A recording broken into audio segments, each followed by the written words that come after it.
नमस्कार दोस्तों, माँ तारार नामे जयध्वनि दिए एवं आमार गुरुदेवेर चरणे प्रणाम जानिए शुरू करछि आजकेर এই বিশেষ অনুষ্ঠান। दर्शकगण, आज আমরা আলোচনা করব মন্ত্র সাধনা নিয়ে। মন্ত্র সাধনা অর্থাৎ মানুষের মন এবং মনকে শান্ত করারই একটা এমন উপায়, যে উপায় দ্বারা আপনি আপনার মনের ইচ্ছা শক্তিকে বাড়িয়ে নিতে পারেন এবং সেই ইচ্ছা অনুসার আপনার কার্য হবে, এটা আপনি জেনে নিতে পারেন। দর্শকগণ, মন্ত্রের মধ্যে প্রচুর ক্ষমতা আছে। যদি মন্ত্রকে সঠিকভাবে গ্রহণ করে সঠিকভাবে তার উপযোগ করা যায়। আপনারা মন্ত্র গ্রহণ করেন কিন্তু তার উপযোগ যদি ঠিকমতো না করেন, সেক্ষেত্রে মন্ত্র কিছু করতে পারবে না। মন্ত্রকে ঠিকমতো চালাতে হবে। মন্ত্র জপের জন্য একটা নির্দিষ্ট স্থান, নির্দিষ্ট সময় নির্ধারিত করতে হবে এবং মন্ত্র জপের যে স্পিড, সেটাও কিন্তু আপনাকে ঠিক রাখতে হবে। মনকে, শরীরকে এবং মন্ত্রকে একসাথে চালানোটাকেই মন্ত্র জপ বলে। এই নয় যে আপনার মন কোথাও আছে, আপনার শরীর কোথাও আছে, মন্ত্র আবার কোথাও যাচ্ছে। এইভাবে জপ করলে কিন্তু আপনারা কিছুই পাবেন না। জীবনে কিছু পেতে হলে তাকে ভালোভাবে আপনারা গ্রহণ করুন এবং জপ করুন। দর্শকগণ, আজ একটা অদ্ভুত মন্ত্র আপনাদের সামনে আমি দিতে চলেছি, যা আপনাদের অদ্যাবধি কেউ বলেনি। কারণ এইসব ব্যাপারগুলো সবাই জনসাধারণের মাঝে উপস্থাপন করতে চায় না। এর কারণ হলো যে সবাই জেনে যাবে এবং তাদের ল্যাজ ধরার কেউ লোক থাকবে না। এই জন্য সবাই এইসব জিনিসগুলো বলতে চান না।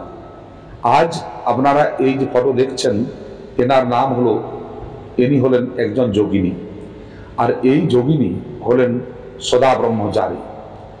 এই যোগিনী হলেন মা বগলামুখীর সহচরী। এনার নাম 64 যোগিনীর মধ্যেই আসে এবং প্রথম 30-এর মধ্যে আসে। এই দেবী হলেন দুনিয়ার সমস্ত সম্পত্তির মালিক। ভগবান ভোলেনাথ এনাকে এই সব সম্পত্তি দিয়ে রেখেছেন এবং তিনি ব্রহ্মচারিণী হওয়ার জন্য যক্ষ কুবেরকে তিনি তার দায়ভার দিয়ে রেখেছেন।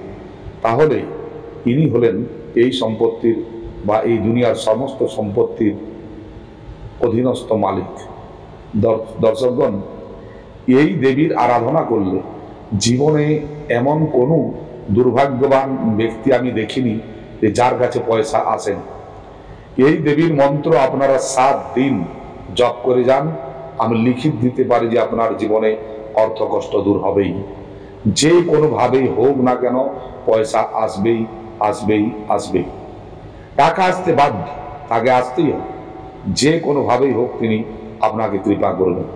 আপনারা একনিষ্ঠভাবে সাত্ত্বিক ভোজন, সাত্ত্বিকভাবে থেকে যদি আপনারা এই মন্ত্র 7টা দিন জপ করে দেখুন। এই মন্ত্র জপ করার জন্য আপনাকে বিশেষ কোনো অনুষ্ঠানের দরকার নেই। আপনারা একটা শুদ্ধ স্ফটিকের মালায় করতে পারেন, আপনারা যে কোনো অবস্থাতে করতে পারেন।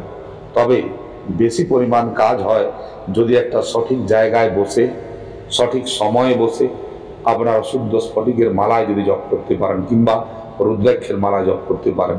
দর্শকগণ, এটা একটা এমনই ক্ষমতা সম্পন্ন মন্ত্র, যে মন্ত্র দ্বারা আজ দুনিয়ায় অনেকেই লাভান্বিত। এমনকি আমি স্বয়ং এই মন্ত্র জপ করে দেখেছি।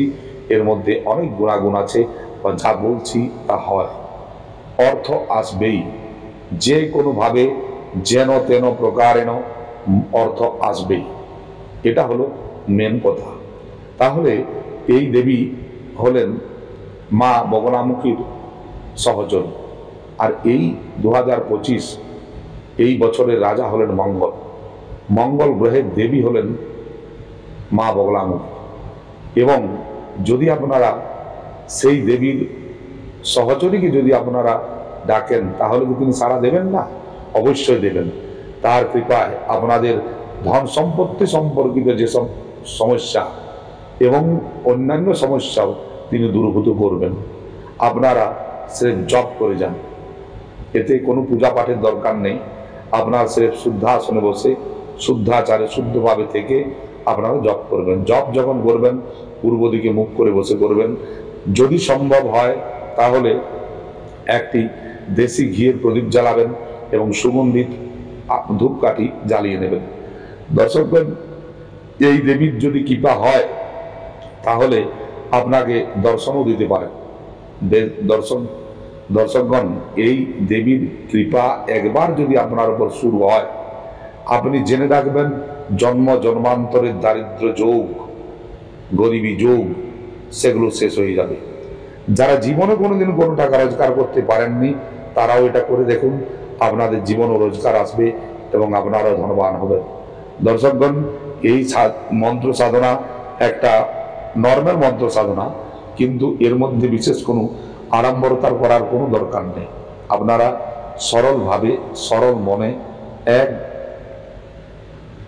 শান্ত স্নিগ্ধ শুদ্ধ জায়গায় বসে আপনারা জপ করুন।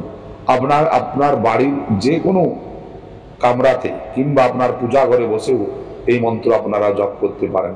তবে শুদ্ধতার দিকে একটু নজর রাখবেন, কারণ শুদ্ধতাই হলো মা লক্ষ্মীর কৃপা পাওয়ার একটা মেন সোর্স। তবে একটা কথা এও জেনে রাখুন যে আপনাকে কর্ম কিন্তু করে যেতে হবে। এটা নয় যে আপনি কর্ম করবেন না, সে মন্ত্র জপ করে যাবেন। আপনাকে যে কোনো দিশাতে কাজ করতে হবে। কাজ ছাড়া আপনি কোনো কিছুই পাবেন না। আপনি যেখানে চিন্তা করছিলেন, আপনি ধরুন দোকান করছেন, আপনি দেখছেন যে বাজার চলছে না, বাজারে মন্দা, আপনার ধন সম্পত্তি আসছে না বা লোকজন নেই, এমত অবস্থায় যদি এই মন্ত্র জপ করেন, দেখবেন আচানক আপনার দোকানে ভিড় লাগবে, আপনার দোকান চালু শুরু হয়ে যাবে। আপনি কোনো জিনিসের ব্যবসা করেন, সেখানে আপনার অনবরত লস হচ্ছে, সেখানে কিন্তু এই দেবীর কৃপায় আপনার ধন সম্পত্তি বৃদ্ধি হবে এবং আপনি লাভবান হবেন। দর্শকগণ, এইভাবেই এই দেবী আপনাকে সহায়তা করবেন। এই নয় যে আপনি বাড়িতে চাদর ঢাকা নিয়ে শুয়ে থাকবেন আর দেবী আপনাকে এসে টাকা পয়সা দিয়ে যাবে, এটা কোনোভাবেই সম্ভব নয়। কোনো দেবী দেবতাই আপনাকে সহায়তা করবে না।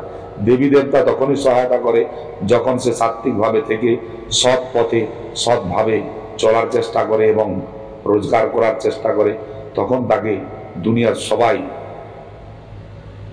সাহায্য করে। তো এটা জেনে রাখুন। এবং এই মন্ত্রটি কিভাবে জপ করবেন, এই মন্ত্রটি যে কোনো দিনই আপনি জপ করতে পারেন, যে কোনো অবস্থাতে জপ করতে পারেন। আপনি যখন কাজ করছেন তখনও জপ করতে পারেন, আপনি যখন কোথাও যাচ্ছেন তখনও জপ করতে পারেন, আপনি যে কোনো সময় এটাকে জপ করতে পারেন। যত জপ করবেন জানবেন যে দেবীর কৃপা অত বেশি আপনার উপর বর্ষিত হবে। দর্শকগণ, এই মন্ত্র আমি নিজে করি এবং নিজে তার প্রভাব দেখেছি বলেই আজ এই ভিডিওটা বানিয়েছি। তবে যারা দীক্ষিত লোক তারা যদি এই মন্ত্র কিছুদিন জপ করেন, সামান্য কয়েকটা দিন, অতি অসম্ভব ফল পাবেন। যারা দীক্ষিত নন তাদের কিন্তু সময় লাগতে পারে। তাই আমি একটা কথাই বলবো যে আপনারা দীক্ষা অবশ্যই নেবেন। দীক্ষা ছাড়া কোনো কাজ হয় না। দীক্ষিত মানুষ ছাড়া কোনো দেবী দেবতা তাদের ভোগ গ্রহণ করেন না। মানুষের কর্ম হচ্ছে যে কোনো গুরু ধারণ করা এবং সেই গুরুর কাছে গুরু মন্ত্র নিয়ে সেই মন্ত্রকে সামান্য জপ। এতে মানুষের বিভিন্ন বাধা বিপত্তি নিষ্পত্তি হয়, মানুষের গরিবী দূর হয়, মানুষের দারিদ্রতার যোগ শেষ হয়। যে কোনো বাধা বিপত্তি থেকে আপনি নিস্তার পেতে পারেন। দর্শকগণ, কিছু করলে তবেই কিছু পাবেন, কিছু না করলে কিছুই পাওয়া সম্ভব নয়। তাই আজ যেভাবে বলছি সেভাবে করে দেখুন, একনিষ্ঠভাবে এই দেবীর আরাধনা করে দেখুন। আমি গ্যারান্টি দিয়ে বলতে পারি, যদি আপনার কোনো খারাপ গ্রহযোগ না থাকে এবং আপনার ভক্তি যদি শুদ্ধ হয়, সাত্ত্বিক হয়, এই দেবী প্রত্যক্ষ দর্শনও দেন। এই দেবী হলেন ব্রহ্মচারিণী। তার কাছে এই দুনিয়ার কোনো জিনিসের কমি নেই। তিনি তাকে তিনি আপনাকে সব কিছু দিতে পারেন, এমনকি যে কোনো বিপদ থেকে উদ্ধার করতে পারেন। এই দেবীর এতটা ক্ষমতা আছে। এই দেবী নিজে এক ব্রহ্মচারিণী, অর্থাৎ তিনি হলেন ব্রহ্মশক্তির এক উৎস। যার কাছে ব্রহ্মশক্তি আছে তার কাছে কি নেই। তিনি নিমেষের মধ্যে যে কোনো জিনিসকে প্রকট করতে পারেন, নিমেষের মধ্যে যে কোনো জিনিসকে দূরীভূত করতে পারেন। আপনার যেমন কোনো ধরনের যদি রোগ থাকে তাও এই দেবীর কৃপায় সেরে যায়, এবং যদি যে কোনো ধরনের অভাব অনটন তাকে কিন্তু এই দেবী বেশি দিন থাকতে দেন না। যে সাধক এই দেবীর মন্ত্র 7টা দিন করে দেখুন, আমি চ্যালেঞ্জ করে বলতে পারি যে 7টা দিন এই দেবীর মন্ত্র জপ করে দেখুন, আপনার জীবনে পরিবর্তন হবেই হবেই এবং হবেই। আমি এটা জোর করে বলতে পারি, কারণ আজও পর্যন্ত আমি যাদের দিয়েছি তারা এমন কেউ বলেনি যে আমার জীবনে কোনো পরিবর্তন আসেনি, বা তাদের আর্থিক কষ্ট সামান্য হলেও লাঘব হয়েছে কি হয়নি। আপনি সজাগ থেকে শুদ্ধভাবে সাত্ত্বিকভাবে আপনারা এই মন্ত্র জপ করে যান, দেখুন কি হয় কি না হয়। জীবনে সব কিছু পাওয়া সম্ভব যদি আপনার মধ্যে ইচ্ছা থাকে এবং আপনার মধ্যে সদ ইচ্ছা থাকে। গলত উদ্দেশ্য নিয়ে গলতভাবে এই কাজ হবে না, হবে না এবং হবে না, এটা আমি জোর করে বলতে পারি। এই দেবীর কৃপা লাভের জন্য আপনারা মন্ত্র জপ করবেন। তাহলে কি মন্ত্র জপ করবেন? আপনারা মন্ত্রটি কি বলবেন? মন্ত্র বলবেন ওম নমো বিক্তামনায় নমঃ, ওম নমো বিক্তামনায় নমঃ, ওম নমো বিক্তামনায় নমঃ, ওম নমো বিক্তামনায় নমঃ, ওম নমো বিক্তামনায় নমঃ, ওম নমো বিক্তামনায় নমঃ, ওম নমো বিক্তামনায় নমঃ। দর্শকগণ, এইভাবে জপ করবেন। জপের সঠিক সময়, সঠিক স্থান, সঠিক স্পিড দরকার, এবং আপনার একাগ্রতা। আপনি যত একাগ্র হয়ে মন্ত্র জপ করতে পারবেন, জানবেন ধনলাভের রাস্তা তত তাড়াতাড়ি খুলবেই, এবং আপনার জীবনে ধন আসবেই আসবেই এবং আসবেই। কারো বাবার ক্ষমতা নেই যা আপনাকে আটকে দেবে। তাই মা তারার কাছে প্রার্থনা করে, আপনাদের সবার মঙ্গল কামনা করে ভিডিওটি এখানে শেষ করছি। জয় তারা।